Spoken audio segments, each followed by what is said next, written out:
ja kes räägib meile maailma juhtivaima energiatootmise efektiivsusega GFB 45 koostootmisseadest. Seda teemat me puudutasime ka eelmisel konverentsil juba, aga siis väike arutelu sellest, kuidas seda Põltsamaal ja lähiümbruses reaalselt tegelikult ikkagi kasutada saaks ja kes on need, kes sellest kasu saaksid. Palun, Sander. Aitäh ja tere ka minu poolt. Kui ma nagu näha nii, siis selline publikumagnet ei ole nagu eelmised esinejad, et pool saali on tühjaks läinud. Aga ega minu sõnavõtt pole ka nii kõva kaaluga, et ma räägin teile energia hindadest ja räägin sellest, et kuidas võimalikult madalana hoida. Aga sissejuhatuseks ma ütleksin, meenutasin, kuulates siin teisi ja inimesed rääkisid oma kogemustest Laulasmaa hotelli ja spaaga seoses, siis minul isiklikult on olnud au juhtida seda hotelli peale seda, kui ta teist korda pankrotti läks. Ja käivitada see hotell ja spaakeskus selliselt, nagu ta täna töötab ja anda sinna oma panus. Ja kõige olulisem on, millest ka siin praegu selle paberi juures räägiti, on kulude optimeerimine. Ehk et see oli esimene tegevus, mis sai tehtud, kui ma selle positsiooni või rolli endale sain ja võtsin. Ja see, et oleks madalad energiakulud, seda räägib ka väga kõnekalt siis näiteks Keila veekeskuse näide, et peale härra esinemist me vestlesime paari sõnaga ja küsisin üle siis praeguse veekeskuse juhi käest, et kui suur on energiakulude osakaal seal veekeskuses. Ning 48% kogu toimimise kulust on elekter ja soe. Seega nende numbrid, mis nad ütlesid, siis kokku elekter ja soe oli 190 000 eurot aastas. Ja kui seda summat on võimalik vähendada 50 või rohkem protsenti, siis on väga-väga oluline. Aga vaatame peale, et mis toimub siis või mis on toimunud siiamaani, et mida ennustatakse, et mis toimub tulevikus energiahindadega. Et ekraanil on näha praegu siis 2007–2014 aastal ettevõtetest tarbitud energia keskmine maksumus ja me näeme siin siis ligi kahekordset kasvu.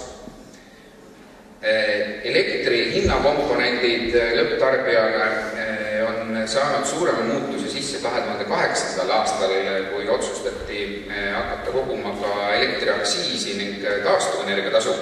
Ja taastuvenergiatasu on aasta-aastat kogu aeg kasvu siis tendentsis ja tõsteti teda ka väga märkimisväärselt käesoleva aasta alguses. Ning nii nagu kliimakonverentsil Pariisis räägiti, siis see tendents ainult kasvab, et kuskilt selle jaoks, et toetada rohelise energia rakendamist, on vaja see raha kuskilt saada. Et üks võimalus on selle laiali jagamine nagu suures mastaabis, et Euroopast on seda raha tulemas arenguriikidesse, aga iga riik kogub seda raha ka oma enda elanike käest, nii samuti maksame ka meie kõik iga tarbitud elektrienergia eest, et on ta roheline või mitte, taastuvenergia tasu. Et seda saate ka oma elektriarvuti pealt ilusti vaadata. Aga kindlasti on ta kasvav ka tulevikus ja see näitab seda, et taastuvenergia on energia, millel on tulevik. Ehk seda järjest rohkem tõuseb selle kasutamine ja toetatakse ja see on suund, kuhu me liigume.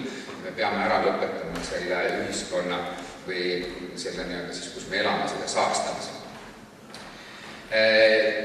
See on üks huvitav tabel, siis elektri hinna prognoos lõpptarbijale ja kui siin pausi ajal Raul rääkis 30 aasta plaanist ja võrdles siis veekeskust siis täna ja 30 aasta pärast, et millised kulud on, siis siin me saame vaadata siis ekraani pealt, et 30 aasta jooksul kasvab praktiliselt 2 korda siis elektrienergia maksumus. Et 50 aasta lõikes siis ta isegi ületab seda. Et see on nii-öelda siis ootus ja tumesinine joon siin ekraani peal siis näitab tarbija hinnaindeksi järgi tehtud siis ennustust ja siiamaani on sellised ennustused ilusti paika pidanud, et seega siis meid ootab ees paratamatult hinnatõus. Mida varem me suudame sellega toimetada, selle vastu võidelda, siis seda parem ehk tuua energiakulud võimalikult madalale juba kohe praegu. Ja nüüd Põltsamaa siis piirkonna uudis, et on teil siis gaasitrassi ja sisse tulemas, siis me näeme ekraani peal 2007. kuni 2014. aastani maagaasi keskmise maksumuse tõusu, mis on kasvanud ligi 3 korda. Kasvanud 3 korda. Et nüüd viimasel hetkel on ta näidanud küll väikest langustendentsi ja üritatakse maalida sellist arusaama, et gaas on hästi odav, siis kui vaadata siia graafiku peale, siis hetkel praegu on gaasi hind kukkunud siis lõpptarbija mõistes sinna kuhugi 300 euro juurde 1000 kuupmeetri kohta. Et seega millega võrreldes odav, et 2014. aastaga siis jah, natukene, aga pikas perspektiivis siis kindlasti mitte ja ennustatakse ju kõikide asjade kallinemist. Et eks me kõik oleme omal nahal läbi elanud ka selle, et euro hinda ei tõsta, siis teate, et milline see kurss täna on, et üks euro mitu krooni võiks siis nagu olla. Kahjuks tõstis ja oiku palju. Ettevõtetes tarbitud soojusenergia keskmine maksumus siis samuti kasvanud ligi 2-kordseks ja see hind nüüd ei ole kuidagi siis muutunud hoolimata sellest, et on olnud näiteks gaasi hinna langus või et on olnud siis hakke hinna langus, milleni me hetke pärast jõuame. Kaugkütte soojuse hinna prognoos siis järgmiseks 35 aastaks on hästi näha ning samuti 2-kordist. Et sellist suurt asutust nagu veekeskust planeerides, siis peab need graafikud ka kindlasti joonistama kaugemale kui 35 aastat. Aga nüüd jõudes tagasi siis hakkepuidu juurde. Osad teist olid ka meie esimesel konverentsil siin kohal ja kuulsid siis esitlust koostootmisseadme kohta, mis töötab hakkepuidul ja mis toob energiahinnad oluliselt madalamaks, kui nad täna turu peal on. Ja sellel on ka veel palju muid siis eelised, mille siis sammu haavad nüüd läbi käima. Aga kui võiks olla nii-öelda siis selline hirm seoses hakkepuiduga, et hakke saadavus, siis haket on üle terve Eesti ja seda on palju, et haket toodetakse rohkem, kui teda suudetakse tarbida, müüakse välja väga odava hinnaga ja kui on hirm, et Eesti Energia hakkab haket katlamajja panema, siis hind tõuseb või kaob ära, siis ka selle kohta on hea graafik teile hetke pärast näidata. Kvaliteetset haket on ja kõige mõistlikum oleks mitte ainult luua töökohti veekeskuse näol, vaid UPM-il on plaan luua töökohti siin Põltsamaa piirkonnas mitmete tegevuste näol ning üks nendest võib olla ka siis hakke tootmine. Hakke hind on langustendentsis ning väga hea on hakke kohta öelda, et siiamaani ei ole ükski hakkekoorem kuidagi loodust reostanud, kuna mingil põhjusel on teda punktist A punkti B transporditud. Et mida kahjuks ei saa öelda siis küttelile kohta. Et kui satub seega siis hakke, ükskõik mis temaga ka ei juhtu, siis ta on siis loodusest pärit ja ta kuidagi ei saasta seda loodust. Nüüd biomassist elektri ja sooja koostootmisel siis kõrge potentsiaal, kuid alakasutatud. Mets on Eesti kõige väärtuslikum looduslik ressurss, kuid ebaefektiivse majanduse tõttu lastakse palju metsa mädanema ja raisku. Meie metsades täna, nii nagu ka ekraanil näha, siis võiks iseenesest selle jaoks, et metsad oleks korras, tuleks iga aasta 15 miljonit tihumeetrit metsamaterjaliselt välja tuua ja siis kasvab metsa siis väärtuslikult juurde ja peale. Tänane maht on kuskil 9 miljoni juures Väga palju seega siis väärtuslikku kvaliteetset metsa jääb metsa, mädaneb lihtsalt ära ja tegelikult kahjustab metsa. Ja selle arengukava, siis Eesti metsanduse arengukava järgi siis juba täna tegelikult kasvab oluliselt rohkem metsa peale, kui teda maha võetakse ja on plaanis siis seda kvaliteetse metsapuidu arvestamist suurendada, aga samas ka suurendada ja kasvatada siis uut metsa, et suurendada uue metsa peale kasvatada peale. Nüüd selle 9,5 miljoni tihumeetri siis mahavõtmise tulemusena on Eestis tänu sellele loodud tegelikult päris palju töökohti. Ja nimelt 35 000 eestimaalast saab tööd metsavaldkonnas ja iga selle siis juurde võetava miljoni pealt saaks päris palju uusi töökohti siis luua, mis ega metsandusega keegi suurlinnas ei tegele. Seega siis Tallinnas, Tartus kuskil metsaraiet ei teostata, et see ongi võimalus siis väiksemate keskuste jaoks ja nende lähedal asuvate metsadele ning inimestele pakkuda töö. Mina isiklikult toetan seda, ma kindlasti ei toeta siis lageraiet, nagu on Island omal ajal läbi elanud ja selle jaoks õnneks on meil ka Eesti riigis kehtestatud seadus, mis kaitseb neid selle eest, et on kindlaks määratud piirkonnad, mida üldse ei tohi puutuda. Metsa juurdekasv peab olema suurem, kui tema mahavõtmine on. Seaduse kuuleka inimesena siis saan ma sellest väga hästi aru ja pooldan seda ning ütlen ka, et meil ei ole karta seda, et meil peaks jääma puitu puudu, et juhul, kui me seda siis, mitte siis, kui me seda rumalalt ei hakka kasutama. Nüüd biomass ja puit mängib olulist rolli terve Euroopa energia tulevikus, kuna ta on ainuke lihtsasti kättesaadav ja taskukohase hinnaga taastuvenergia ressurss. Eestlased võiksid juba aru saada, et meie nafta ongi meie metsad, et ka mets on maavara ju, ta tuleb maa seest, kasvab, et ega ta õhus kuidagi ei ole. Ja selle siis ütleme, et selliseid riike, kus on nii palju riigist on kaetud puiduga või metsamaaga, siis maailmas väga palju ei olegi. Et selle üle tasuks uhkust tunda, sellele tasuks rohkem tähelepanu pöörata ja mõelda hoolega läbi, et kuidas me seda kasutame. Mina arvan, et puit on liiga väärtuslik, et seda lihtsalt põletada. Sellel peab olema kasulikum või otstarve ja väärindama teda rohkem ja ka selle juurde siis hetke pärast jõuame. Nüüd ettevõtetes tarbitud hakkepuidu keskmine maksumus 2007–2014 on näha, et on käinud siis 16 euro juures ära, aga tegemist oli ainult hetkelise hüppega, et täna me oleme jõudnud tagasi hinna juurde seal kuskil 8-9 eurot siis puistu kuupmeetri kohta. Ja siin siis graafik näitab seda, et mis juhtus, kui Eesti Energia eelmine kord hakkas hakkepuitu oma kateldesse panema. Ning see tõus on näha siis 2012. aasta novembris, ja siit siis on ka näha, et kuidas see mõjutas kogu turgu.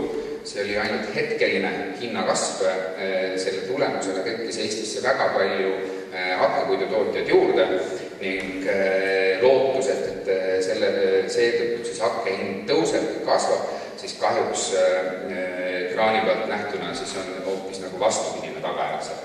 Et hetkeliselt ta küll tõusis, kuid hakkepuidu hind on pidevas langustrendis, mis on omamoodi ka kasulik või hea hakkepuidust energia tootmisele, sest et siis on energia hind odav, aga teistpidi kurb ja kahju, et metsa majandamine on seetõttu jääda unarusse, erametsa omanik sellise sootsa hinna eest ei taatsigi seda metsast välja tuua, et vähemalt tihtilugu siis erametsa omanikud ei oma siis tehnikat, millel ei ole siis laenukohustusi peal, siis ütleme, et kui ta omab tehnikat, millel ei ole laenukohustusi peal, siis ta saab seda teha ja kui ta sellist tehnikat ei oma, siis ta peaks peale maksma selle puidu siis metsast välja toomisena.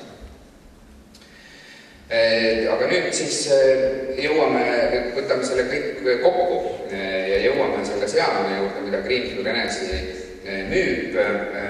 Koostootmisseade, mis näeb välja nagu lauaarvuti, aga tegelikult on ka külili keeratud sõiduauto suurune.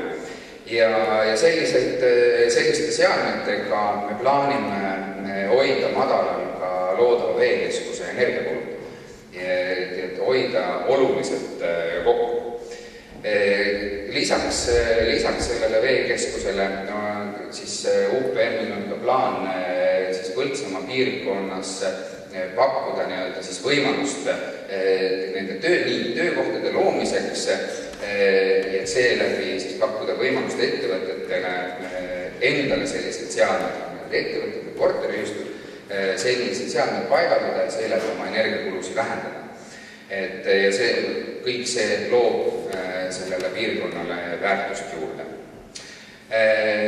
Greenfield Energy hakkepuidu gaasistamise tehnoloogia töötava koostootmisseadme tugevused võiks võtta kokku siis napisõnaliselt sellist, et ta esiteks garanteerib stabiilse elektri- ja soojusenergia, mida siis näiteks teiste taastuvate allikate puhul päike ja tuul ei saa. Vesteldes Keila veekeskuse praeguse tegevjuhiga, siis asi, mida ta kindlasti siis soovitas mitte kaaluda, on päikesekollektorite kasutamine. See tehnoloogia ei tasu ennast mitte kuidagi ära. Ta ütles, et see on üks suuremaid vigu, mida nad üldse tegid. Tol hetkel, kui nemad oma plaane tegid, siis kahjuks sellist tehnoloogiat, nagu meil täna on võimalik kasutada, ei olnud. Ja ta kuulis, et millised on see antud tehnoloogiaga energia tootmise kulud, siis ta muutus üsna kadedaks.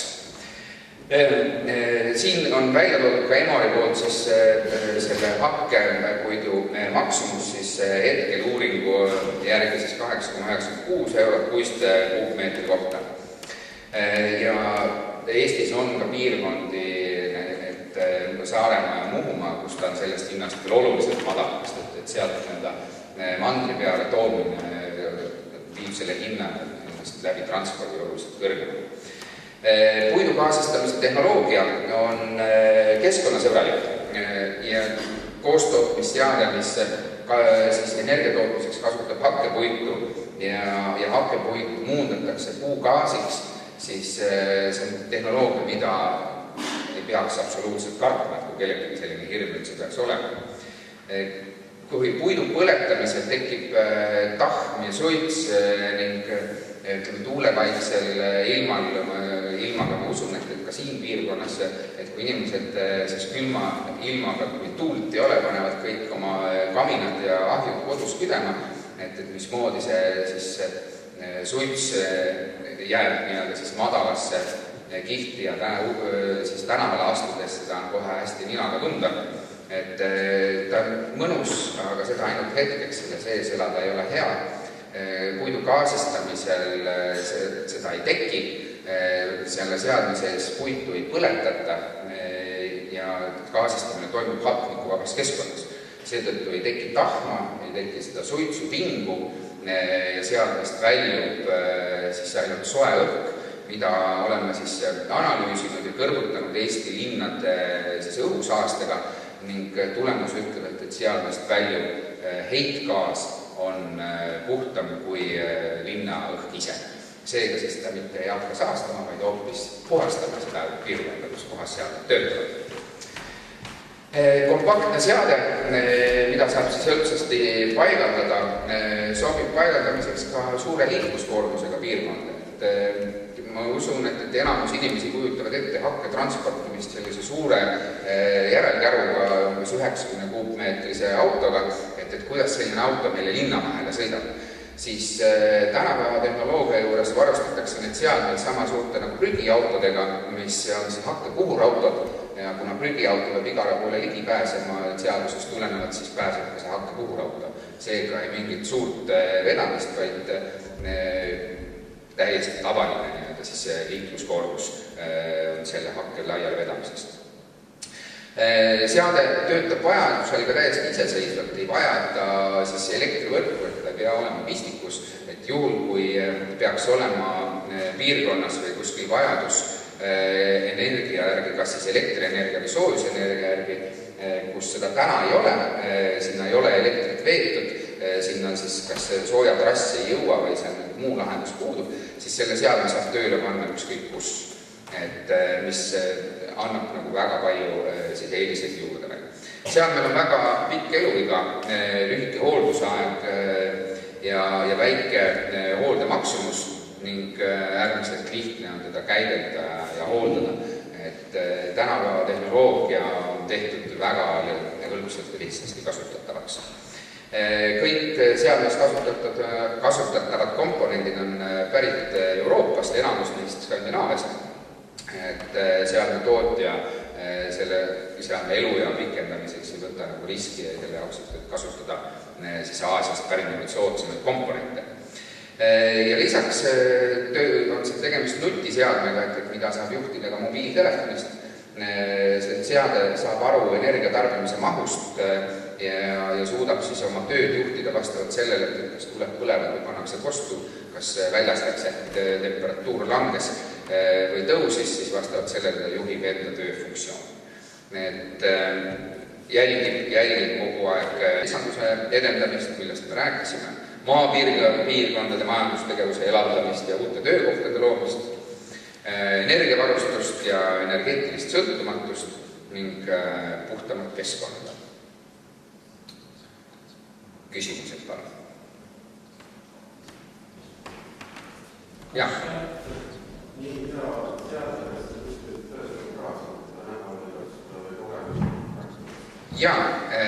Seadmeid saab tänasel hetkel katsumas käia üle maailma. Kõige lähedamal on Soomes ja Rootsis. Oleme seal oma klientidega päris paljudega käinud, need, kes on seadmed tellimused sisse andnud, kellele juba projekteeritakse, kes ei ole jõudnud ära oodata esimese seadme siia tulemist. On võimalik minna vaatama. Eestis veel mitte. Eestis esimese seadme paigaldamine toimub tõenäoliselt siin lähikuudel. Ruunaverk on Pärnu maanteel, et on esimene seade, mis pannakse nende töösse. Aga edasi on neid tulemas palju üle terve Eesti. See on seadme maksumus? Seadme maksumus on 210 000. Aga küsimus ei ole mitte seadme hinnas, vaid küsimus on tasuvusajas. Ja see on see, et mida tasuks jälgida. Ma toon võrdluse.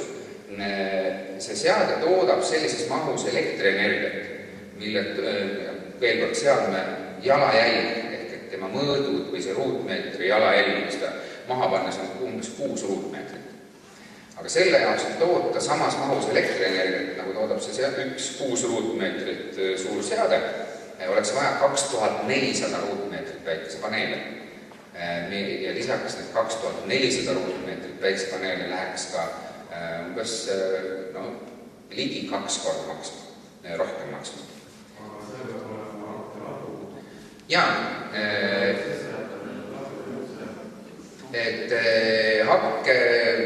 hakkemahuti koos etteandussüsteemidega, et sõltub siis asukohast, et kui tihti soovitakse, et seda täidetakse, ta ei pea olema siis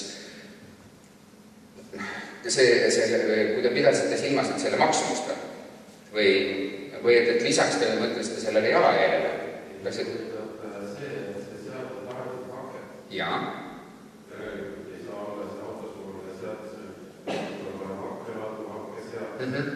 Ja edasi see konkreetne oluliselt suurem ja laiem. Jaa, aga hakke tarbib 4,5 kuupmeetrit hakket tööpäevas, kui ta töötab 100% võimsus. 4,5 kuupmeetrit. Et see vahemik on 1,5 kuni 4,5, ehk et see on see 30–100%. Vabandust? Seadme võimsus on, ühe seadme võimsus on 40 kilovatti elektrienergiat ja 120 kilovatti soojusenergiat, millest soojus jaguneb 2, 100 kilovatti on veepõhine, 20 kilovatti on õhupõhine.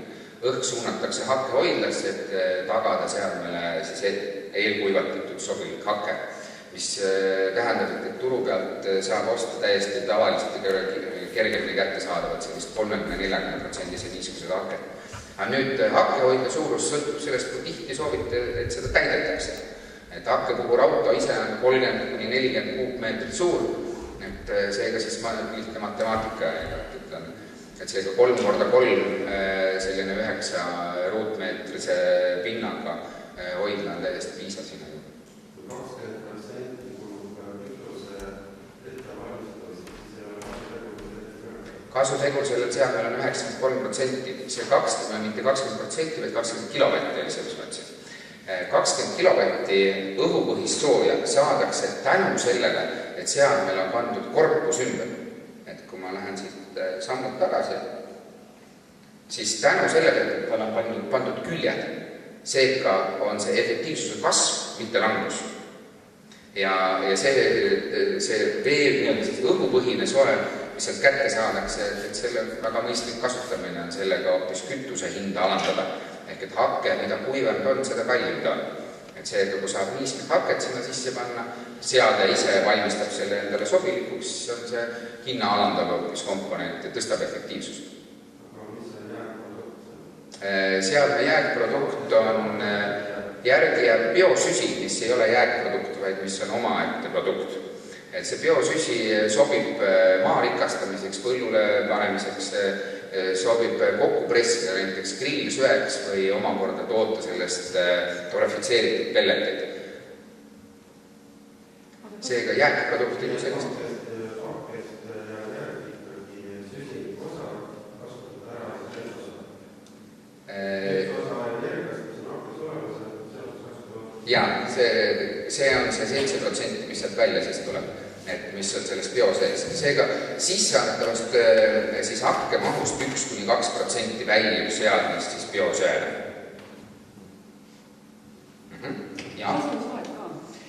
Seadme tasuvusaeg sõltub seadme kasutajast. See sõltub sellest, millise hinnaga hakatakse selle seadme maksumust või seadme energiatootmismaksumust võrdlema. Siin saalis ma usun, et kui me omavahel hakkaksime rääkima, siis me leiaksime väga palju erinevaid elektrihindasid. Et teil kõigil ei ole üks ja sama elektrimaksumus. Samamoodi ei ole kõigil üks ja sama soodusmaksumus. Et meil on kliente, kes siis kasutavad elektrit 14–15 senti kilovatt ja me oleme näinud ka väga suuri kasutajaid, kellel on 7 senti kilovatt. Et see vahe on juba kahekordne. Tavatarbija elektrimaksumus on seal ilma käibemaksuta kuskil 10–12 senti, et sellest piirist ta käib, aga iga see sent või isegi osa sellest 1 sendist mõjutab ka üsna tugevalt siis tasuvusaega. Meil on kliente, kelle tasuvusaeg on lühem kui 3 aastat, aga üldjuhul ta jääb sinna vahemikku 5–8, et see on selline keskmine. Aga kõik sõltub sellest, millise hinnaga vastutatakse. Ja muidugi, selle jaoks ma siin olen. Iga seadme on mingi ette suurt kogunenud kapitaal. 5–8 aastat pärast või 1 aasta pärast? Iga seade vajab tegelikult kogu aeg head hoolt. Ja antud seade, siis suurem kapitaalremont, mida kas teie silmas peate, on mootor, mille otsas on generaator, et mootor käitab generaatori, selle mootori kapitaalremont. Mootori siis võib kas välja vahetada, mille maksumus on 10 000, või võib seda siis teha talle kapitaalremonti, mille maksumus juhul kõik asjad ära teha, siis on 6000. Aga reaalsus on näidanud seda, et need seadmed, mis maailmas töötavad, siis nende puhul on see hind seal kuskil 2500 juures. Et kui üks selline seade suudab iga kuu hoida rohkem kokku, kui talle kord aastas kapitaali peale peab panema, siis tegemist ikkagi väga väikeste numbritega. Aga eramajad? Eramajad, siis ühele majale on ta natukene palju. Ta peaks, juhul kui need eramajad on omavahel ühendatud, siin ühenduse puhul räägitakse, siis kaugkütte puhul on ühendatud. Aga mujal maailmas on väga, meil juba paari sõnaga oli siin äraga jutuks, need uuselamureoonid, siis mujal maailmas pannakse need seadmed siis ehitatavale piirkonnale siis tööle ja hoitakse väga palju raha kokku juba esimeses etapis. et iga krunt vajab elektriliitumist. Siis ei peaks tegema igale krundile elektriliitumisel, vaid piisab ainult ühest liitumisest, mis tehakse sellele seadmele ja siis ehitatakse sisevõrgu. Ja sama on siis Uus-Elamu-rajooni puhul saab ehitada ka sisevõrgu siis küttele. Et seadmest tuleb siis veesoe on temperatuuril 85-90 kraadi, mis on trassi ideaalne ja siis seda temperatuuri langetada või lihtsalt vajadus on. Aga kui on suvi ja tekib see olukord, kus ei ole siis iga seadmega on kaasas avariiauti ja selle seadme töös hoidmine 100% südasuvel, kui ei ole sooja näiteks üldse vähemalt tarbevee jaoks ikka, aga oletame, et üldse ei ole, siis ei valmista seadmele mitte mingit probleemi ja ta on ikkagi siis tasub. Nii, kasutan võimalust. Kas on veel üks küsimus? Jaa. Masstootmises tuleb? Masstootmises? Mida te silmas peate selle küsimuse? Jaa, me oleme tänaseks tegutsenud aasta aega ja selle aja jooksul kohtunud väga paljude huvitatutega, kellega siis on juba töös projektid ja ma usun, et see aasta saab neid juba Eestis päris mitut töös näha. Kas Sander veel jääd siia natuke? Jaa, loomulikult. Kuni konverentsi lõpuni, nii et kui on kellelgi veel küsimusi tekkinud, siis konverentsi lõpupoole, kui kõik on rääkinud, siis saab Sander veel ka vastata nendele küsimustele, kellel on otse küsida veel. Aitäh Sanderile, teeme aplausi.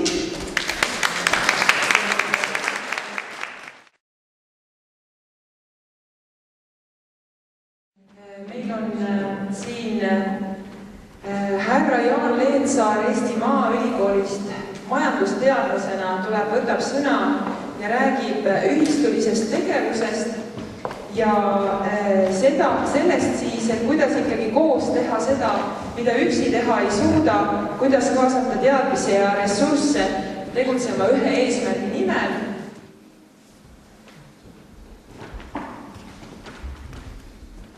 Nii, tere. Minu nimi on siis Jaan Leetsaar ja mina olen sündinud Põltsamaal, päris Põltsamaa haiglas ja 1946. aastal just nimelt pärast sõda, aga siin ma elanud ei ole. Asi on selles, et ma olin Piru mõisas ja sealt võeti siis minu isa kinni ja viidi Sibirisse kui Soome poiss, nii et minu edasine saatus on kõik käinud kuidagi üle kivide ja kännude, kui rahvavaenlased vaja oma ikka. Aga mina tahaks teile rääkida praegu siis ühistulisest majandusmudelist, nii oli selline väike tellimus selle asja juures. Ja kui me läheme siit edasi, siis teadliku ühistegevuse algus sai juba alguse õige pikalt ja väga ammu 1844, kui siis Holsteini linnas avati esimene ühistukauplus. Minu arust teil Põltsamaal siin on olemas ka Põltsamaa majandusühistu ja majandusühistuse nime ja selle liikmeskond on tegelikult selle ühistu omanikud. Ja üldiselt sellel ühiskaupluse juures töötati välja ka esimesed reeglid üldse ühistegevuse korraldamiseks maailmas. 1895 jõuti siis nii kaugele, et Londonis asutati rahvusvaheline ühistute liit, International Cooperative Alliance, ja ainukese rahvusvahelise organisatsioonina elas siis see organisatsioon üle ka 2 maailmasõda ja paistab, et elab üle ka 3., kui see peaks varsti puhkema. Mees juba räägib, et on juba puhkenud, aga eks võib-olla vaatame seda natuke teise nurga alt. Muidugi see rahvusvaheline ühistegevuse allianss siis koordineerib rahvusvaheliste ühistegevuse põhimõtete ehk reeglistikku väljatöötamist ja viimased reeglid siis võeti vastu 1995. aastal Manchesteris Inglismaal siis 21. sajandiks. See tähendab seda, et selleks sajandiks, kus me praegu oleme, korrigeeriti tõesti seda 2015. aastal veel. Aga nüüd vaatame väga lühidalt need asjad üle et rahvusvahelised põhimõtted, mida siis tuleb silmas pidada, on esimene siis vabatahtlik ja avatud liikmeskond. See annab siis võimaluse kõikidele organisatsioonidele, inimestele ühineda vabatahtlikult mingisuguse ühiste eesmärkide nimel, kas siis saada ühiseid teenuseid, energiat või mida iganes. Ja kes on valmis muidugi ka põhikirjas sätestatud vastutust kandma, sõltumata ka nende soost või rassist või poliitilistest ja usulistest veendumustest ja need on üldiselt sellised ühistegevuse kriteeriumid, kus siis ei tehta vahet meeste ja naiste vahel ja nii edasi ja juba ammust ajast 1844. aastast on need asjad pärit, kuigi ameeriklased kiidavad täna taevani kõiki seda majanduslikku võrdsust ja kõik on erinevate vahel, siis ausalt öeldes see majanduslik võrdsus ei kehti indiaanlaste suhtes, kaua aega ta ei kehtinud naiste suhtes ja ei kehti ka neegrite suhtes, nii et tegelikult ainult Euroopast pärit valged mehed on need Ameerika asutajad, need olid siis võrdsed mehed, tegelikult ausalt öeldes ühiskonnas kõigist teistest võrdsemad. On siis demokraatlik juhtimine ja kontroll, see on teine rahvusvaheline põhimõte ja seda toonitatakse selle juures, et need on kõik siis rahvusvahelised organisatsioonid, mida siis juhitakse liikmete kaudu ja mehed ja naised, kes on sinna valituks ja need on aruandekohustuslikud siis teiste liikmete ees. Aga punase joonena koidab juba 150 aastat läbi üks kuldne põhimõte, see iga liikmal on üks hääl. Mitte sellest, ta ei sõltu, kui palju kellegi rahakoti paksus on, nagu aktsiaseltsides, kus siis on kava kellegi teise arvel teenida, aga siin ühistute puhul arvatakse, et ühistus osalevad need inimesed, kes saavad ka võrdselt teenuseid ja vastavalt sellele proportsioonile, kui palju nad on siis panustanud sinna. Nii et see on viidud sellisesse majanduslikku olukorda. Siis edasi liikmete majanduslik osalus, see on kolmas põhimõte, küsimus on sellest, tühikott ei seisa ka püsti ja loomulikult peavad ka liikmed hoolitsema selle eest, et nad annavad oma õiguse panuse ühistulise ühenduse kapitali moodustamisse ja teostavad selle üle ka kontrolli. Ja vähemalt mingi osa on ka liikmete ühine omand ehk reservkapital. Ja liikmed võivad siis kasutada kasumit järgmiseks otstarbeks, jagamatu reservkapitali suurendamiseks, ühistu arendamise eesmärgil, liikmete tulu suurendamiseks, muuks liikmete poolt heaks kiidetud tegevusteks. Siis on iseseisvus ja sõltumatus, see on neljas siis. See tähendab, nad on põhimõtteliselt ise nagu oma abiorganisatsioonid, ise tegutsenud, ise ennast aitanud ja mida siis kontrollivad just nimelt need liikmed ise, kes oma abi osutavad iseendale. Ja nad võivad kokku leppida ka valitsuse asutustega, teha sellist koostööd ka kohalike omavalitsustega ja kohalik omavalitsus võib olla ise üks ühistuline subjekt. See tähendab, ta võib olla ka ühistu liige, näiteks Põltsamaa veekeskus võib ka kaasata ühistulises korras, mis tahes inimesi siia ühiseks suureks organisatsiooniks ja taotleda võib-olla ka muid toetusi ja võimalusi veel. Siis viiendaks on hariduskoolitusteave, sellest on sageli mööda mindud, aga idee on selles, et ilma teadmiseta, ilma tarkuseta ei tehta ka ühistutes mitte midagi ja tuleb siis koolitada inimesi ja oma liikmeid, eraldada selleks ka vastavad vahendid oma eelarvetes ja nii edasi. Väga suurt tähtsaks peetakse eriti noorte ja ühiskondliku arvamuse kujundajate harimist ja teadvustamist ja nende põhimõtete eelistest ülevaate andmist just nimelt. No koostöö teiste ühistuliste ühendustega, ühistulised ühendused teenindavad oma liikmeid kõige efektiivsemalt ja arendavad ühistegelikku liikumist, tehes omavahel koostööd kohalikul, rahvuslikul, regionaalsel ja rahvusvahelisel tasandil. Ma hiljem kirjutasin Maalehes ühe artikli, kus ma suunasin tähelepanu sellele, et Eesti piimatootjad on jah sügavas hädas ja kriisis praegu ja põllumajandus laiemalt võttes täpselt samuti, aga samal ajal tekitas küsimus see, et miks nad siis ei tee koostööd. Ja tuleb välja, et see inimese egoism on ikka nii suur, et vaadake, ei saa ikka lätlaste ja leedukatega koostööle minna ja soomlastest teistest rääkimata ja parem laseme ikka naha nendele üle kõrvade tõmmata endal aga meie oleme ikka egod ja istume siin ja tegelikult sureme ka siin, paistab nii.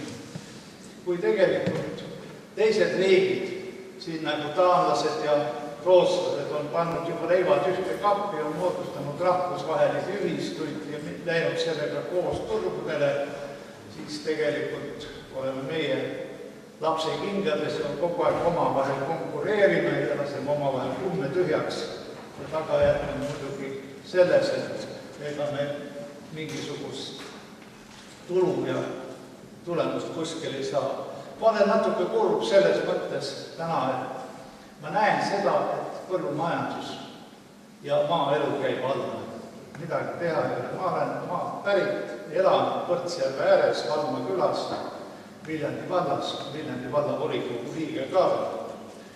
Ja see on näha, kuidas meie külad tühjenevad ja samal ajal, kui me paneme tõesti uueks valla ühinemiseks mingi kriteeriumi 10 000 või 11 000, siis meie ühinesime ka üheks suureks vallaks juba 4 valla kokkuleppe tulemusena sai Viljandi vald nüüd meist, kus oli 10 000 elanikku, 2 aastat on mööda läinud, me oleme hästi, kuidas ennast majandanud, aga tagajärg on sees, et 10 000 pealt on rahvaarv vähenenud 9 000-ni juba ja see tempo paistab, et jääb. Nii et see jutt, et tuleks kõik maakonna vallad kokku panna ja üks vald teha, ega see väga kaugel tegelikult ei ole, seepärast rahvas rändab ära, kui mingisugust võlujõudu ei leita, mis selle rahva majanduslikus mõttes tagasi toob. Ja viimane 7. ongi siis hoolitsus kodukoha arengu eest ja ühistud peaksid ka seda kandma, et kodukoha oleks püsivalt arendatud ja siis heaks kiidetud juhtide järgi üles ehitatud. Ja kui ühiskonnas on kavatsus rajada näiteks mingi ujulakeskus või taoline asi, mida siis tänane päev on siis arutatud siin kogu aega, siis ongi see tegelikult üks ühistegevuse osa ja see on ka hoolitsus kodukoha arengu eest laiemalt ja miks mitte siia kampa võtta ka tarbijate ühistud ja kõik ka teised organisatsioonid, vallad, miks ka mitte organisatsioone majanduslikke, ma mõtlen ärilisi ja nii edasi. Nii et tegelikult selline koostöö on tegelikult siin ka võimalik just nimelt selliste ujulate asutamist. Muuseas olgu öeldud seda, et Viljandis me plaanime samamoodi ühte ujulat ja ujumiskeskust Viljandi linna, aga juba siis valdade ja linna koos töös tulemusena. Ja majanduslikku vormi, mismoodi me seda tahame teha, see on ka selline vaidlusalune objekt, kusjuures me oleme välja käinud ka, et võiks teha ühistulises vormis, et siis ei ole kellelgi soovi ja tahtmist kuidagi mõne teise arvel siis rikastuda või teisel nahku üle kõrvade tõmmata ja nii edasi. See on kasutaja kontroll, see, kes saab seda teenust, näiteks kauplusesse ostate, te olete tarbijate ühistu liige, siis te peaksite kontrollima ka neid kaupluse hindu seal ja neid asju mitte käima laial kaarega sealt mööda. No kasutajatulud, kõik kasumid, mis tekivad ühistus, need kuuluvad tegelikult kasutajatele ja kasutajad siis otsustavad, kuidas ja mismoodi neid jagavad. No muidugi ühistu kasutajad kasutajad omanikke, neid nimetatakse liikmeteks. Paistab, et see sõna liige on tulnud perekonnast, sest perekondades on samuti liikmed ja neid liikmeid on igas mastis ja igas vanuses ja lapsed, täiskasvanud kaasa arvatud, mõnel juhul ka kassid, koerad, kui nad on pereliikmed, siis see on selline peremudel, on tegelikult ka ühistu algmudel, ja millest võib siis välja arendada juba peredevahelised koostegevused, igasugused sellised. Siis ma mõtlesin tänase päeva peateema kohta, seepärast, et see ühistu teema päris peateema ei ole, sellest võiks rääkida lausa eraldi konverentsi korraldada selleks. Aga mõtlesin Põltsamaa ujula majandusmudelist näiteks. See sama hästi võiks olla ka siin Viljandi ujula näiteks või mingisuguse muu koha ja siis on, kas ujula on mõeldud kõigepealt kas äritegevuseks, et keegi saab selle arvel siis kasumit teenida või on ta üldrahvalikuks kasutamiseks, on veel kaks eri asja. Kas keegi teeb selle ujula selleks, et teenida raha või osutada hoopis teenust rahvale. Või siis kolmandaks teenust osutamine oma rahvale oma hinnatasel. Nendest asjadest tuleks selgusest jõuda, aga seda ma ei tea, kuidas siin kokku lepitakse, eks see omavaheline leppe olema.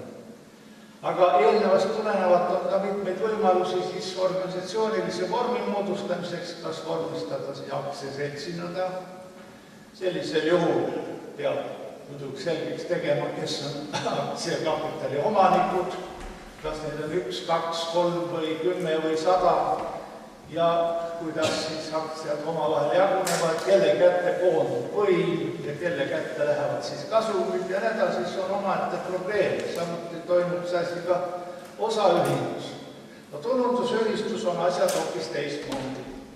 Seal käib siis asjad kõik nagu iga osanik on võrdselt ühe häälega, samuti tuleb siis panustada kapitali võrdselt ja edasi.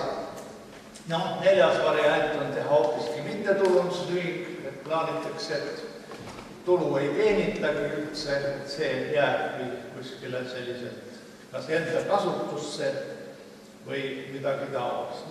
Selle 4 variandi vahel tulebki valida ka see Põltsamaa ujula majandusmudel ja sealt edasi minna. Nüüd ma tahtsin natuke rääkida võib-olla laiemalt, et mis see ühistegevus tegelikult tähendab. Siin on praegu ette toodud üks ingliskeelne kooperatsioonimudel Soomest.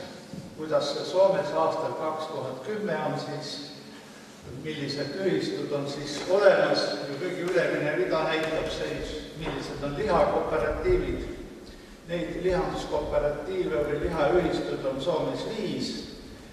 Kokku on liikmeid seal 10 800, 14 000 töölist, kes saavad palka sealt.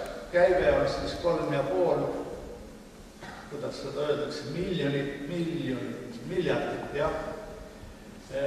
eurot ja turu osa, mis ühistud siis moodustavad, see tähendab, et selle turu osa on 80% turust, kogu turust, Soome turust.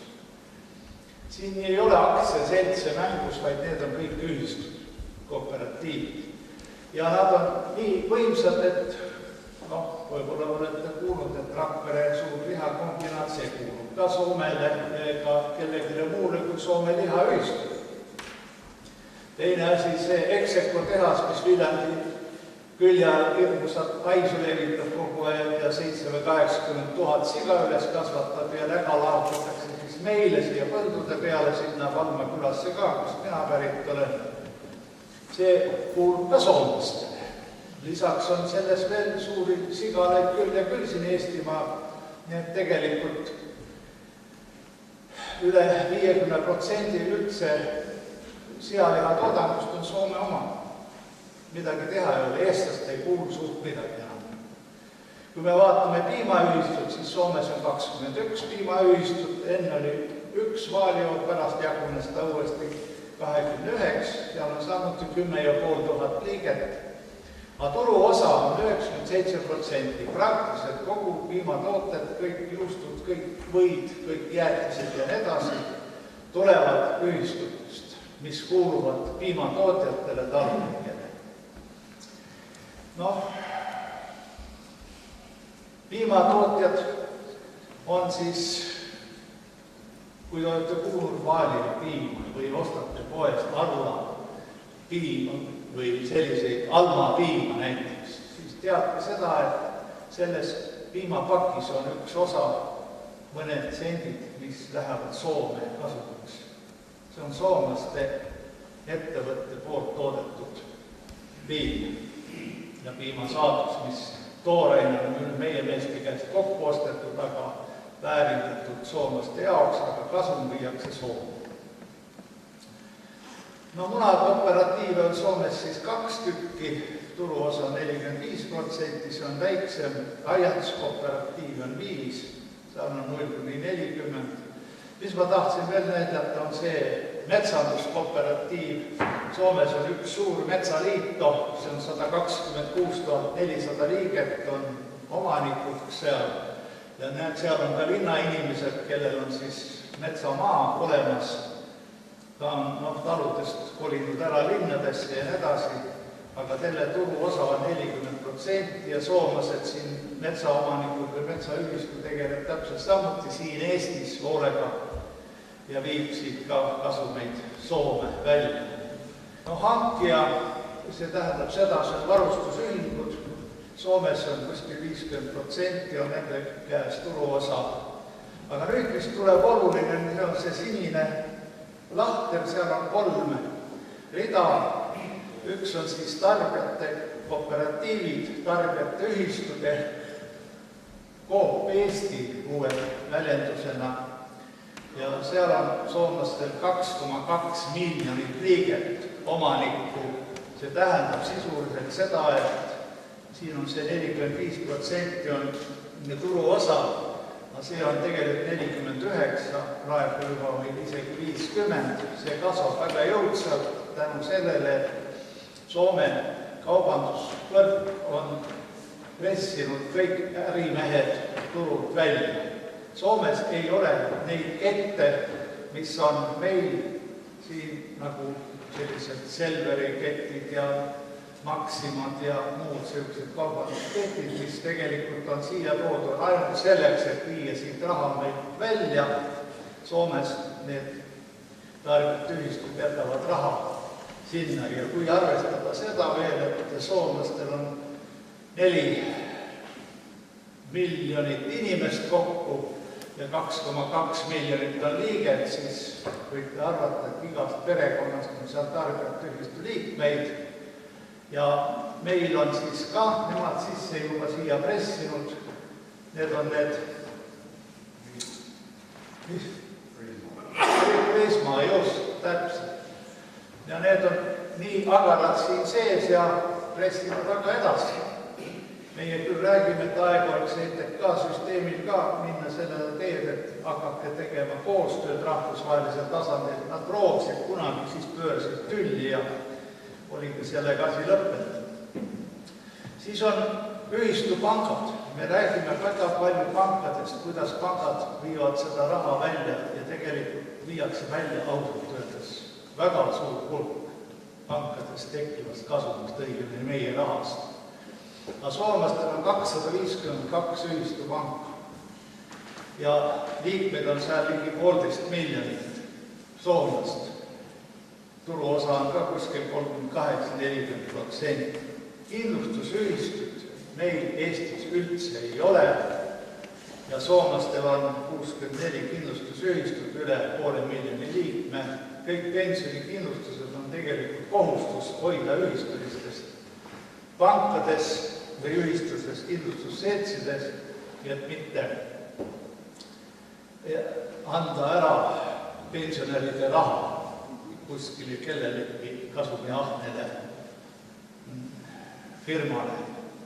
No siin on kokkuvõtteid ka natuke veel tehtud ja küsimus ongi selles, et võime esitada ka selliseid küsimuse, et kellele siis kuulub Soome riik ja majandus. Soomlased, aga kellele kuuleb siis Eesti riik ja majandus? See kuulub ka soomlasele, juba üle 60% on soomlasel. Järelikult siin on väga põhimõtteline küsimus, kas me saame Eesti riigi majanduses teha murrangu selles suunas, et eestlane on privilegeeritud seisus, mitte ei ole keegi teine või välismaine firma. No see on omamoodi väga pikk jutt. Aga kui soovite, ma võin edasi seda juttu rääkima, sest need andmed on olemas. Ja veel natuke näiteid siin juures. See on see S-grupp ehk Soome tarbijate ühistusstruktuur. Meie oma tegeleb siin ainult kaubandus. Ma ei tea, siin on ka vist mõned A ja O kauplused või Maximarketit teil ei ole. Või Konsumit on, no Konsum ei ole Maximarket. Aga Maximarketit on palju suuremad ja võimsamad. Aga siit näete, mis on soomlase areaal, millega tegelevad Soome tarbijate ühistused. Toiti esmatarbija kaup, Prisma, Market, S-Market, Skale, Ale, ABC Market. Need on kõik eraldi kaubandusketid. Teenindusjaamad ja kütuste müük. Täpselt samamoodi. Kõik need kütusekalankad, mis müüvad bensu ja naftat ja edasi, need väga paljud kuuluvad Soomes ühistutele maapiirkondades. Kaubavaru ja spetshüvitiste haru. See on Sokos, hotellid, igasugused muud, Pukumees, need on siuke rõivad, tarned ja edasi. Terve hotellide, restoranide rida kuulub jällegi soomlaste Soome, sellest sama tarbijate ühistutele. Radisson hotellid muuseas on samuti soomlaste omad ja ühistute omad. Sokos hotellid täpselt samamoodi. Meie Viru hotellid kuulub ju tegelikult on soomlaste poolt välja renditud täpselt samuti sellele ühistule. Ja samuti Viru hotelli kasumid lähevad kõik Soome. Ja siin on terve rida allpool neid hotelle ja restorani küll ja küll ja küll. Autoteenindus, nad müüvad autosid tarbijate ühistutes, teevad remonditeenuseid kõik. See on terve selline jälle omaette grupp, kus soomlased on siis võtnud nii edasi. Pluss siis kogu põllumajanduskaubandus, agromarketid ja nii edasi. Et tegelikult see näitab ära, et kuivõrd võimsalt on soomlased haaranud kogu oma majandustegevuse oma kätesse. Ja minul tükitus on see, millega tegeleb siis meie koofisüsteem. Jah, nime on vahetsi ETK-st, ringi nüüd koofikaast. Ma olen samal ajal Vändra tarbijate ühistu liige. Meil oli hiljem Koobi koosolek siin või õigemini konverents. Ja tegelikult esimest korda siis kuskil 25 aasta jooksul on praegu võetud siis suund üleeile oli nõukogu koos ja otsustas niimoodi, hakatakse panustama liikmetele nii, nagu soomlased on teinud juba 25 aastat. Sellepärast nad said juba kuskil palju neid liikmeid, seal oli 2,5 miljonit või 2,2 miljonit liikmed. Nii et see on omaette probleem, aga see tee, mis tuleb käia, meie tarbijate ühistul on väga pikk. No, siin on veel sotsiaalseid kooperatiive natuke näidatud, et Soomes oli 2009 14 000, kus oli kokku 350 000 töötajad, teenuseid osutati 5 miljonile inimesele. Väga paljud sotsiaalsed kooperatiivid olid ujulad linnade juures. Need olid siis kohalike omavalitsuste omandist ja nad töötavad väga edukalt ja väga jõusalt, on konverentsikeskused ja kõik muud sellised asjad. No, sotsiaalkooperatiivid osutavad teenuseid tarbijatele, toetavad kohalik omavalitsusi just väga paljuski tegevustes. Arendatakse intensiivselt teenindusühistud, vesi, energia, elekter, prügi, vedu, kõik, mis osutavad teenuseid oma hinnaga ja mis ei ole kasumi teenimisele orienteeritud äriettevõtted. Nii et see on selline grupp, mis toetab kogu seda majanduslikku ühistegevust. no kohalike omavalitsuste roll peaks olema täpselt samuti. Ta on tegelikult oma olemuselt alt üles korraldatud ühistu. Liikmed valivad ju kohaliku volikogu, see paneb kogu selle kohaliku elu paika ja peaks isegi kohalikud omavalitsused natuke rohkem häält tõstma, iseennast kehtestama ja küsimus on selles, et mitte riik ei käsi oma seadustega kohalikel omavalitsustel nii ja nii talitada, vaid vastupidi, kohalik omavalitsus ütleb, kuidas riik peab tegema. Me peame kuidagi suutma selle demokraatia pöörata siiski pea pealt jalgadele. Ja kuidas me seda teeme, ikka ainult teist varianti ei ole võimalik ilmselt valimiste kaudu ainult. Aga kohalikud omavalitsused peaks ka, kui vaja, vahel hambaid näitama.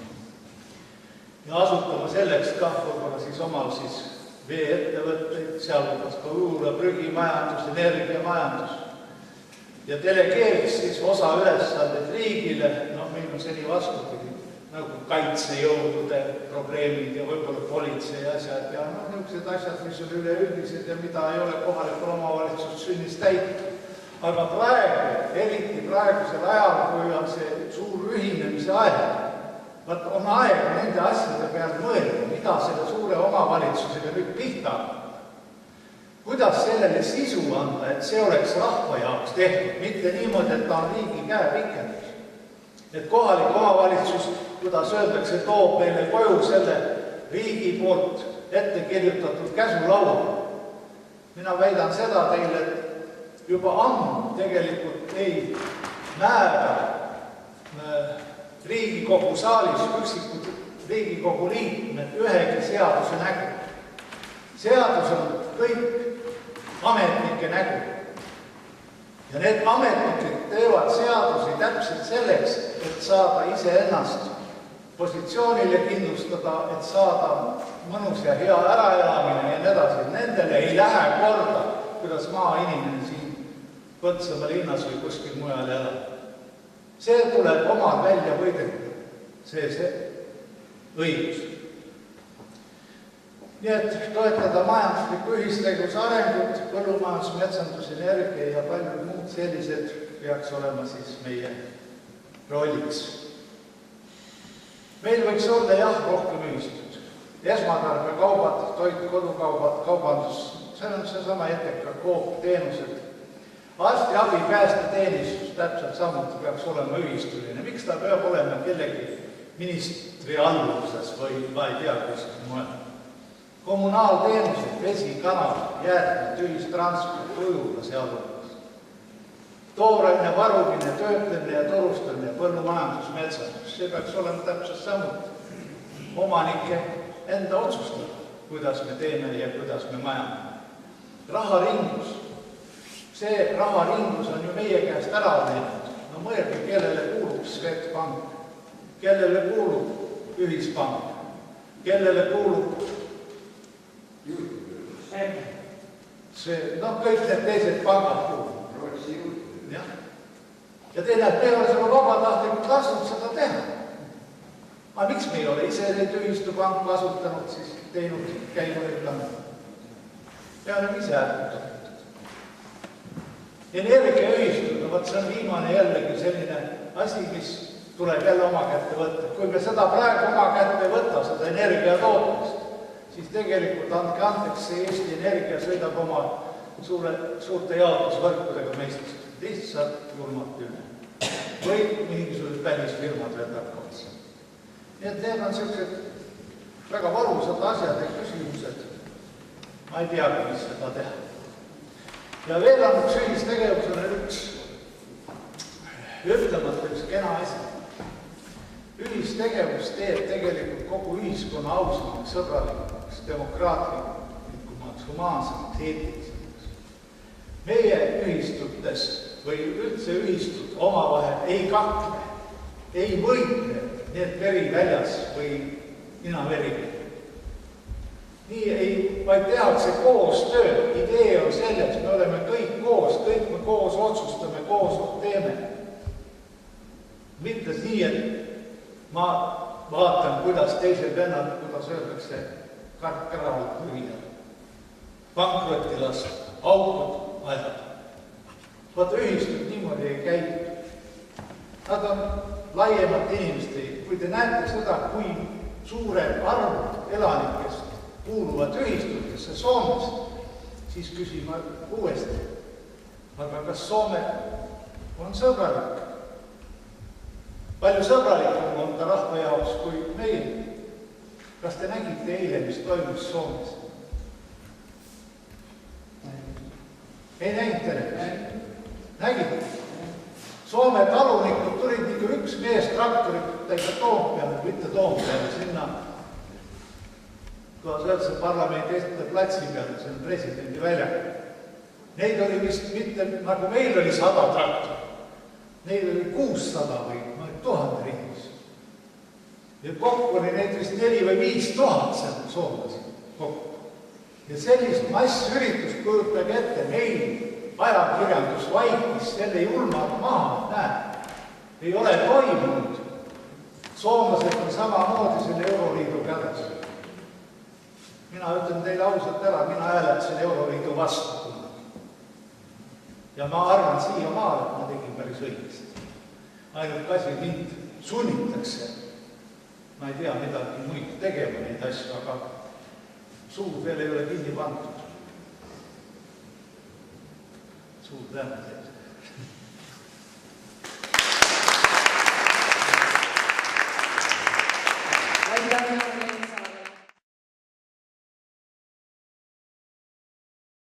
Kus Raul Lättemägi, Uue Põltsamaa mõisa omanik, saab lõpurosinaks sõna ja võtab kokku meie konverentsi ja valgustab natukene mõisaplaane ning võib-olla heal juhul annab teada ka, millal meil järgmine konverents plaanitud on. Raul, palun. Ma tänan sellele maasoole, kes on meil saali käinud ja ma olen ära otsustanud kuulata selle lõpu siis. Väga raske on, väga suur kohustus on panna hiilepunkti sellisel päeval pärast selliseid ettekandeid, pärast sellist sisukihedat ja informatiivset päeva. Ma ei koormaks teid ühegi numbri ega ühegi uue faktiga. Ma leian, et me peaksime järgmist üritust, järgmist konverentsi, meie siis 3. konverentsi mitte lõpetama, aga alustama. Samateemalise Jaan Lehtsaare ettekandega. Ma selle kõne viimase ettekande ajal leidsin sellise huvitava paralleeli, et jah, see on tõsi, et me siin aasta lõpul soetasime siis Uue Põltsamaa mõisa, aga selle mõisa 3. kinnistu nii-öelda täna, kus on selline lao, kokku öelnud laokompleks, see tegelikult ajalooliselt on olnud TKV-li, siis tarbijate kooperatiivi ladude kompleks Põltsamaa linnas. Nii et meil on siin väga tihe selline ühenduspunkt saab nagu olema. Ja millest me järgmisel konverentsil tegelikult tahaksime rääkida, on see, mis kõlas läbi terve tänase päeva, vähemalt minu jaoks. Kui me siin tegime tahvlile mõned kritseldused eelmise kohvipausi ajal, siis proua Margi Hein esitas sellise küsimuse, kuidas, kui üldse teoreetiliselt on võimalik, et selline ujulekompleks või mingi muu kompleks ehitada, mis iganes see äriplaan siis on, siis kes ja kuidas seda haldamist suudab üleval pidada ja kuidas, milliste vahenditega seda haldamist siis korraldada. Kahjuks Margi läks ära, ta ei näinud Jaani viimast seda ettekannet praegu, see oli tegelikult vastus sellele küsimusele, et Uue Põltsamaa mõisa eesmärk on luua siis selline finantsvahend, mis liidaks ja sisaldaks ühistulist tegevust. Täna ma näen selleks kõige paremaks versiooniks tarbijate ühistu loomist ja järgmise konverentsi ajaks ma arvan, et me valmistame ette väikse programmi, loome sellised põhipunktid, võib-olla finantsmudelid, arvutused, et see asi oleks selline informatiivsem, aga tänaseks päevaks piisab. Numbrid tuli väga-väga palju täna, ma arvan, et inimesel kõike seda infot salvestada, tuleb vaadata korduvalt üle neid videosalvestusi ja analüüsida seda, et ma täna nagu rohkem ei paiskaks välja konkreetseid plaane, aga ma ütlen, et meil on olemas üks konkreetne plaan, on see plaan läbi erinevate töögruppide läbi arvutatud, võime öelda isegi modelleeritud, aga ühistulisel tegevusel ja tarbijate ühingu loomine on lähikuude küsimus. Numbritest rääkides ma tooksin ühe lihtsa sellise arvutuse või kalkulatsiooni, kui siin nüüd omavalitsused peaksid liituma ja isegi kui nad ei liitu, see vahet ei oma sellepärast, et Põltsamaa piirkonnas on need inimesed, kes siin on, meie mõjusfääris on need inimesed, kes siin on ja neid on vähemalt 15 000. Sellest ei saa üle ega ümber, on see omandi omavalitsuse vorm siis, milline ta parasjagu ikkagi on, nii et 15 000 inimest meil on olemas. Me peame selle suuna nagu peatama, et see arv ei väheneks, isegi pärast suurliitumisi, nagu Jaan ütles, võib juhtuda, et suurliitumine hetkeks on mingi energia pärast väljavool ikkagi jätkub. Et selliste Ujula ja teiste projektidega, mida me oleme mõelnud, võiks siis seda tagasivoolu või tähendab väljavoolu suunata siis teistpidi ja paneme põhimõtteliselt jõudnud teistpidi voolama veidikene. Ja numbritest rääkides, esimene number oli 15 000. Kui me võtame see 15 000 inimest ja võtame sellise perioodi nagu, no räägime numbritest, Ujula projekti maksumuseks me hindasime täna umbes 6 miljonit eurot. Suur number, ei ole midagi öelda. Omavalitsusel raha ei ole, pangad nullist raha ei anna, koostööd ei ole, omavalitsus ütleme ja eraettevõtjad ja elanikud iseenesest ei suuda nagu kokku leppida millestki. Väga raske ülesanne ja väga raske olukord üldse, sisuliselt võimatu füüsikaline ja finantsiline selline lahendamata olukord nagu. Aga tihtipeale lahendused on lähemal, kui me ise nagu arvame tegelikult.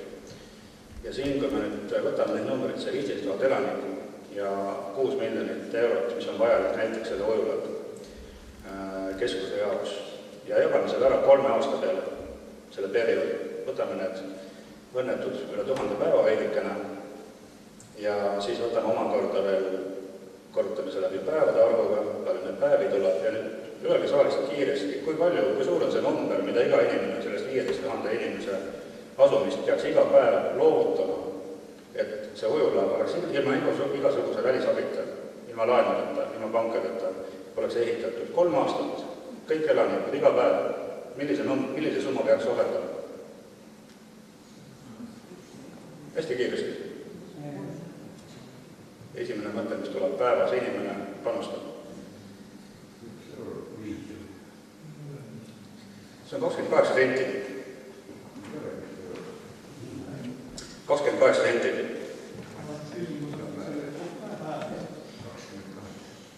Ja kui me nüüd võtame siia veel selle mudeli, mida me oleme Sandriga arutanud siin mõned korras ja miks Green Fuel Energy süsteem on nii tugevasti meie süsteemi sisse integreeritud, on tegelikult see, et see hakkepuidu kombitootmisjaamade kasutamine meie lahenduses muudab kõik need tarbijad, kes on hoiustanud meie süsteemi, muudab ettevõtjaks sellel viisil, et me suudame müüa seda elektrit võrku ja võrgust juba ostab keegi teine seda energiat. Okei, me võime seda ise tarbida, aga sisuliselt me tarbijaühistu süsteemi loomisega tekitame ka nendele samadele tarbijatele kohe ka tulubaasi, mis ei ole mitte lootus, et kunagi tulevad rikkad välismaalased meie Ujulasse ja hakkavad seda tulu teenima, vaid Green Fuel Energy seadmed on võimelised tootma eelkõige elektrienergiat, mida on võimalik siduda olemasolevate võrkudega, mida eeldatavasti seda energiat tarbivad siin ikkagi kohalikud inimesed, aga vahet ei ole, meie süsteemist läheb ta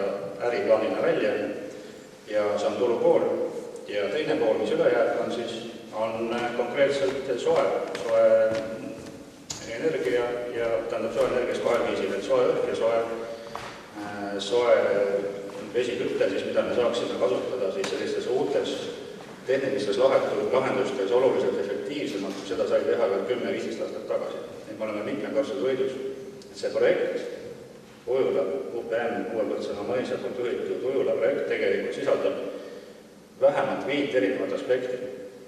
Esiteks on see, et raha hakkab jääma kohalikele. Teiseks on see, et me muutume kõik ettevõtjaks, me müüme energiat välja süsteemist. ja kõik sinna keskkonna aspektid ja see on selles mõttes süsteem, mis toodab energiat. Energia ei ole ainult see, mis tuleb Narva elektrijaamast. Energia on see, mis on meie inimeste vahel, siin saalis kõigepealt. Siis tulevad kõik need muud energiat. Ja Tuua-Võtsamaa mõis ongi selline süsteem, mis nüüd sellistel seni kirjeldamatuid koosluseid, sümbioose üritab siis luua ja koostöös tööle panna.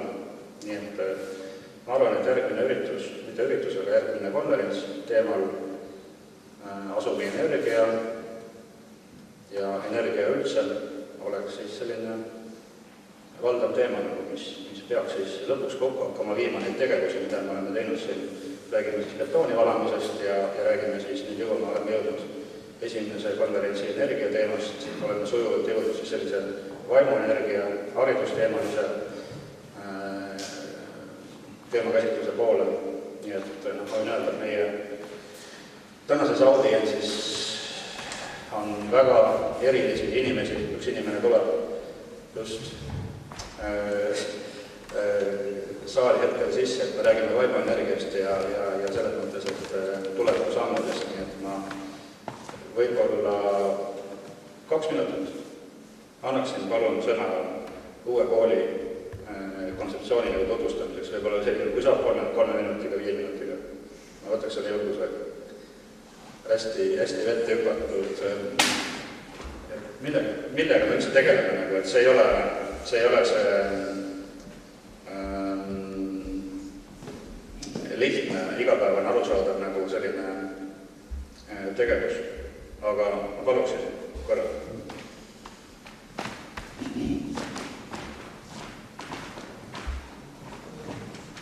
Ettepanek väga ootamatu, ettevalmistamatu, aga samas meeldib. Mina olen 20 aastat uurinud uue kooli, uue haridussüsteemi loomise võimalusi teoreetilisest aspektist lähtudes. Ja selle vajaduse käivitas Eestis toimuv haridusega tegelemine, püüdlus haridust reformida. Ja see esimene katse tehti 1987. aastal, kui toimus õpetajate kongress. Pärast seda hakati koostama hariduskontseptsiooni, selleks oli siis presidendi akadeemilise nõukogu poolt koostatud õppiv Eesti.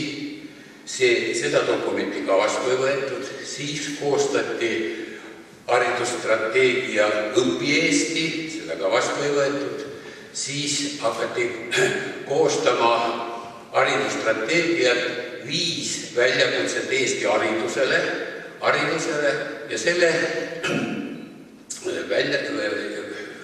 ettevalmistuseks toimus mitu konverentsi ja mina võtsin neist osa ja need olid nii absurdsetel alustel loodud strateegiad, et ma kirjutasin sellise raamatu Uus kool, esimene osa ja see peatas selle absurdse tegevuse 3 aastaks, kuid siis haridusministeerium, haridusfoorum kogusid ennast ja hakkasid siis koostama järjekordset strateegiat, mille nimeks oli elukestva õppestrateegia aastani 2020. Ja kui oli selle viimane, enne valitsuses vastuvõtmist viimane seminar, siis ma esitasin sinna 16 leheküljelise analüüsi, mis näitas, kui puudulik see dokument on. Sõna ei antud, analüüsiga ei arvestanud, kuigi ma saatsin kõikidele instantsidele ja see võeti vastu 2014, kui ma ei eksi, jaanuarikuuses või veebruarikuuses. Ja nüüd aastast 2014 toimub Eesti hariduses nagu nagu lennukis, üks juhib ja teised kõik taga öögivad. Tähendab, kõik on nüüd, kuna põhiline on digitaliseerimise suund ja õpetajad on keskealised, siis kõik on tegevuses ellu jäämisega, et õppida see digitehnoloogia selgeks, tähendab, mida juba lapsed palju paremini valdavad kui nemad ise. Ja nüüd arvestamata seda, millist kahju toob see digitehnoloogia, tähendab, ja seda nagu ei nähta. Nüüd sellest esimesest raamatust pärast seni, kui haridusministeerium seda 3 aastat pausi pidas, ma kirjutasin teise osa, uus kool, ja rääkides lahti neid hariduse põhimõtteid ja koostasin või valmis ka käsikiri uue kooli 3. osa, aga siis vahepeal käis Pauk Viljandi koolis ja mina olen ise Viljandi poiss, sündinud Viljandis, elanud Kolgari kandis. Tähendab, siis see nii puudutas, et ma kirjutasin 3 kuuga valmis raamatut Tulistamine Viljandi koolis, kus analüüsid, ma ei räägi peale tulistamisest üldse, ma räägin analüüsid, miks tulistatakse, see on analoogne teemale, miks Tartus peksid poisid, ühesõnaga isa, lapse nähes ja nii edasi, ühest samast allikast pärite. Ja nüüd tänuväärselt proua Saale Kareda on võtnud nagu suunaks seda haridust hakata inimlikustumaks ja minu üks põhimõtteid on see, et olemasolevat süsteemi parandada ei saa. Suruda haridusministeeriumile peale mingeid muudatusi on lootusetu üritus. On toimunud 1987. aasta õpetajate kongress kuni tänaseni 28 aastat. See on üks inimpõlvkond on jahutud ja nüüd oleme jõudnud selleni, et me hakkame juba 1,5-aastasi lapsi digitehnoloogiaga ärritama lihtsalt. Juba praegu on nii, kui te vaadate kiirgusinfot, seal on näha, aga professor Lempe ütleb, et arvutit ja nutitelefoni ei tohi üldse enne 12 eluaastat kasutada. Ja mina isiklikult arvan, et mitte enne, kui on puberteediga lõppenud. Ja praegu samastatakse, täiskasvanutel on arvutit vaja, aga ega see ei tähenda seda, et 1,5 aastat laps peab seda arvutit ja nutitelefoni kasutama. Ei saa aru ja arvatakse, et mida parem hakkab laps käituma nii nagu täiskasvanu, seda arenenum ta on. Aga tegelikult kõik on vastupidi. Tähendab, lapsel peab laskma laps olla. Ja see on väga pikk poleemika, aga nüüd Saale Kareda on võtnud seda asja ette, on ette valmistatud esimene haridusalane konverents, kus samas stiilis hakkame sellest asjast rääkida, mida siis teha. Ja minu idee on selles, hankida tavalisest praegusest haridussüsteemis hakata luua uut süsteemi kõrvale. Praegu tavalise haridussüsteemi raames on alternatiivpedagoogika põhjal koolid, Valdorf koolid, Steiner koolid, kristlikud koolid, aga need kõiki ahistadatakse ja rahaga taheti ju üldse, Jürgi Ligi tahtis üldse raha ära võtta. Nüüd sellest loobuti, aga see eesmärk ei ole maha võetud. See poleemika käib edasi ja luua kõrvale, hakata taotlema vaba haridustsoone, kus vaba haridustsoonis tehakse, mida õigeks peetakse vaba haridustsooni juhtkonna otsuste põhjal. Ja selleks on vaja, sellele vaja jõuda. Niimoodi nagu enne siin öeldusega on vaja sundida riiki nõustuma ja hakkama looma tähendab loogikal põhinevaid loomulikke süsteemi. Aitäh!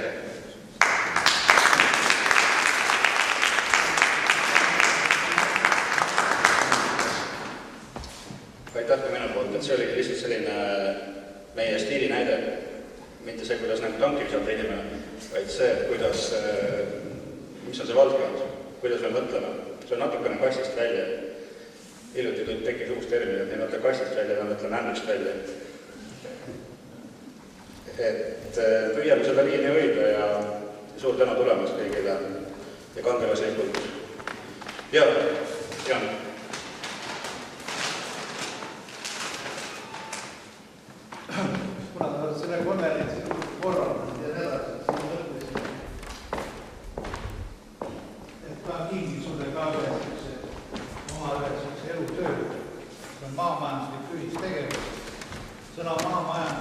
tuli siia pärast juurde, kuna jälle bürokraadid nõudsid seda, et peab olema maamajandus, muidu saab finantseerida, muidu ta on ühistegevus. Ja see ühistegevus käib kõigi kohta. Mis on kõrgkooli õpid. Siin liikme Kerti Raamat tabelis, kes ma usaldan, et sinu kätte sa oskad seda asja siin kohal korda. Aitäh!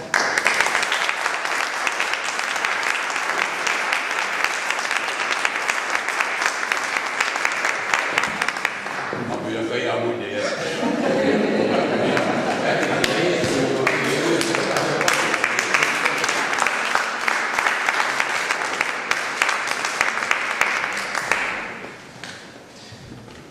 Minul teeb tänada meie meeskonda,